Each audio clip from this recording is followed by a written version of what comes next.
All right. Are you ready to kind of jump into this AI thing versus us, humans? Yeah, this is going to be pretty interesting, I Well, think. you sent us a great article from Simply Learn. I mean, some of this stuff is just like, whoa. Yeah, it really gets you thinking about like what it even means to be intelligent, you know? Exactly. So let's kind of break it all down, What is AI? What's human intelligence? Right. And then the big question, right? How do they stack up against each other? Yeah, and what does it all mean for like the future of, everything? Work, especially. For sure.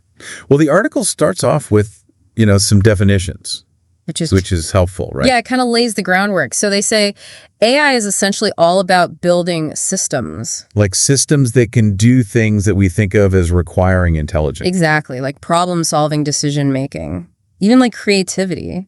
And it's interesting because by trying to build those systems, we're actually learning more about our own intelligence, right? Yeah, for sure. It's like we're looking in the mirror by trying to create a copy. Okay, so then there's human intelligence, which is us. It's us, yeah. But what is that really? Well, the article says it comes from like a combo of things. Okay. Our genetics, our experiences, yeah, and how we interact with others. So it's not just nature versus nurture. It's like both of them all mixed up. Exactly. And that makes it so complex and so adaptable, Yeah. Like, think about it. We learn from our mistakes. We constantly adjust our understanding of the world. We're always kind of evolving. Yeah, totally, even if we don't realize it. So we've got our contenders, AI and human intelligence. Let's get ready to rumble, right? Do a little head-to-head comparison. I like that. Get in the ring. And the article has this awesome table that lays out the key differences. It is really cool, like a stat comparison for, I don't know, like superheroes. Totally. And one of the most obvious differences right off the bat is processing power. Right. Machines are just so much faster. Like way faster. Imagine a computer doing some complex calculation in a fraction of a second. Yeah. What might take us, like hours, could take a machine milliseconds. Exactly. It's mind-boggling. But then there's learning. Humans, we learn so much from experience, right? Yeah, and we can apply what we learn to new situations. We're pretty good at that. And that's something that AI still struggles with, right? Like the article had this great example about teaching an AI to recognize a cat in a picture. Okay. It might need to see like 1 million pictures of cats before it gets it. Wow. But a human kid, they might just need to see a cat once or twice and boom. They're good to go. Yeah. They know what a cat is. It's true. We're able to kind of extract meaning, like concepts, from just a little bit of data. It's pretty amazing. It is. And it ties into another big difference, how we make decisions. Oh, right. AI is all about data and algorithms. Very, like, objective, logical. Right, whereas humans, we factor in all sorts of things, emotions, ethics. The context of a situation. Yeah. Like, our decisions are messier, but sometimes that messiness is actually a good thing. I agree. Sometimes you got to go with your gut feeling. Right. And speaking of messy human things, another area where we excel is flexibility. True. Humans can multitask like crazy. We can adapt to change really quickly. Exactly. Like, think about your day. You're doing 1 million things at once. Work, kids, dinner. Yeah. It's chaos. It is. But we manage somehow. And AI, even though it's powerful, tends to be more specialized. Yeah, if you need AI to do something new, you got to retrain it, reprogram it. That takes time.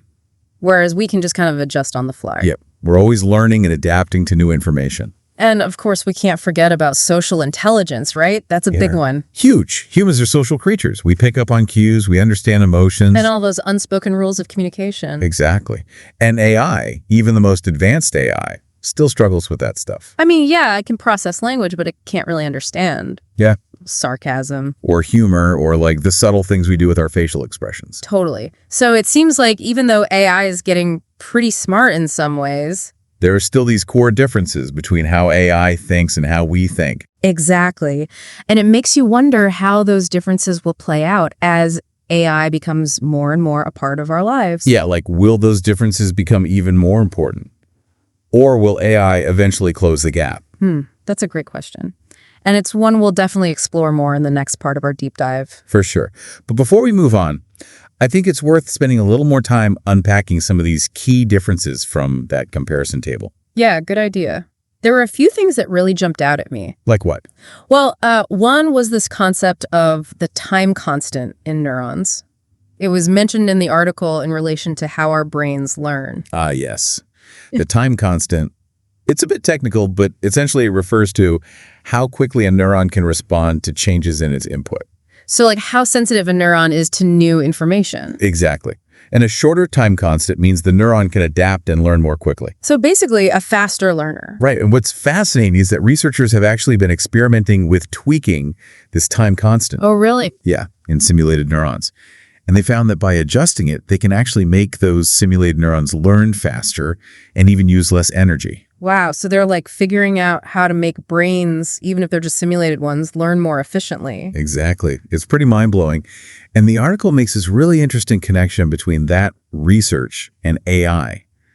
Like, if we can understand how to optimize learning in biological systems, then maybe we can apply those same principles to AI. right, exactly, to develop even more powerful and efficient AI systems. So we're using our understanding of the human brain to build better AI.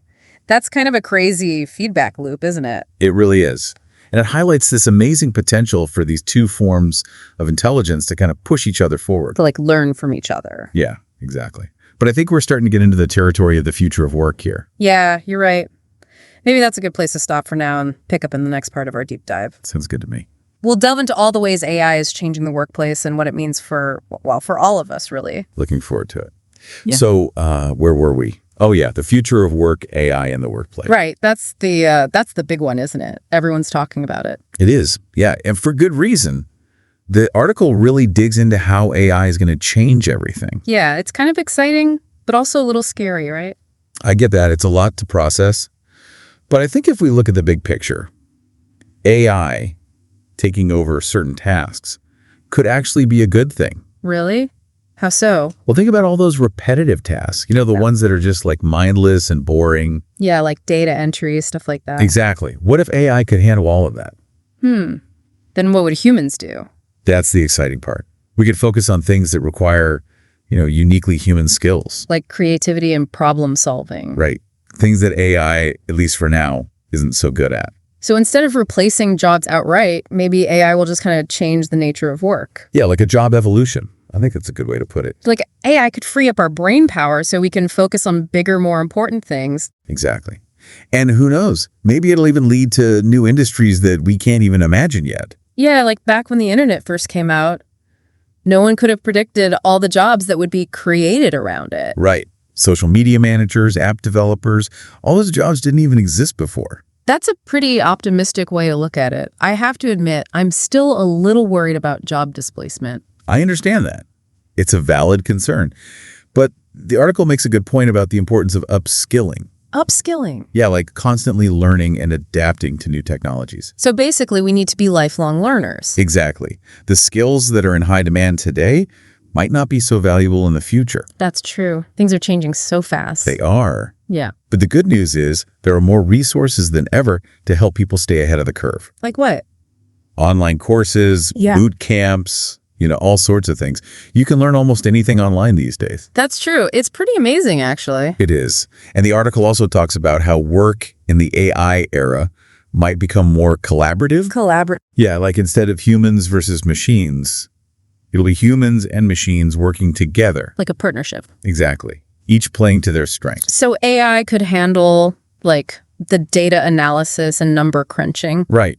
And we could focus on the strategic thinking, the creative problem solving, the human stuff. That makes a lot of sense, actually.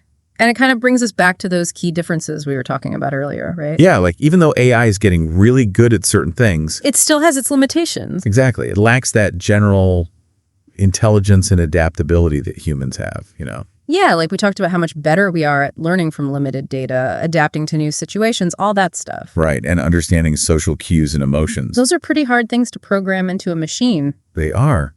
And those are the areas where I think human intelligence will always have an edge. Like in fields where human connection and creativity are really important. Exactly. Like healthcare, education, the arts. It's good to know there are some things that machines just can't replicate. I think so. Like AI is forcing us to really think about what makes us uniquely human. And to focus on developing those skills that set us apart. Right. Because those are the skills that will be most valuable in the future. So I guess the big question now is, will AI eventually replace humans entirely? That's the question everyone wants to know, right? It is. It's like the ultimate sci-fi scenario. What does the article say about that? Well, it doesn't really paint this doom and gloom picture like in the movies. Okay. It seems like a total takeover is pretty unlikely, at least not anytime soon. Okay, good. It's more likely that we'll see AI working alongside humans, augmenting our capabilities, not replacing us. Yeah, that makes me feel a little better. Yeah. So like AI could handle the stuff that we're not so good at, like all the data analysis and number crunching. Right, exactly. And we could focus on the big picture thinking, the strategic stuff, the creative stuff, the human stuff. Okay, I like that. So it's more about like figuring out how to work with AI, not against it. Exactly. It's about finding ways to leverage AI to make our lives easier, make our work more efficient, even unlock new possibilities that we haven't even thought of yet. That's interesting. So it's not really about like one being better than the other. It's more about understanding their strengths and weaknesses. Yeah, right. And remember, AI is still in its early stages. We're making huge strides, but there are still limitations. Yeah, it's not like some all-powerful, super intelligence or anything. Not yet, anyway. And it's not as adaptable as humans, Right. We talked about all those things that humans are really good at, like learning from just a few examples, adapting to new situations. And all those social and emotional things, right? Empathy, understanding nonverbal cues. Yeah, machines are still pretty bad at that stuff. They are. And those are the areas where human intelligence, I think, will always be valuable. Like in fields where human connection is essential? Exactly. Healthcare, education, the arts, those kinds of things. Yeah, those are all about like human interaction and understanding. Yeah. Exactly. And I think AI actually highlights the importance of those skills. It's forcing us to focus on what makes us uniquely human. I like that AI is making us more human. In a way, yeah. It's pushing us to develop those skills that set us apart from machines. And those are the skills that will be most valuable in the future, right? Exactly. So instead of being afraid of AI, we should embrace it. Yeah. See it as an opportunity to evolve and grow. So as we wrap up this deep dive, what's the one thing you want listeners to take away from all of this? I think the most important thing is to approach AI with curiosity, not fear. Stay informed about how it's developing and think about how it might impact your life. So don't bury your head in the sand. Exactly. And remember, learning is key in this new world. Right? Keep those skills sharp. Exactly.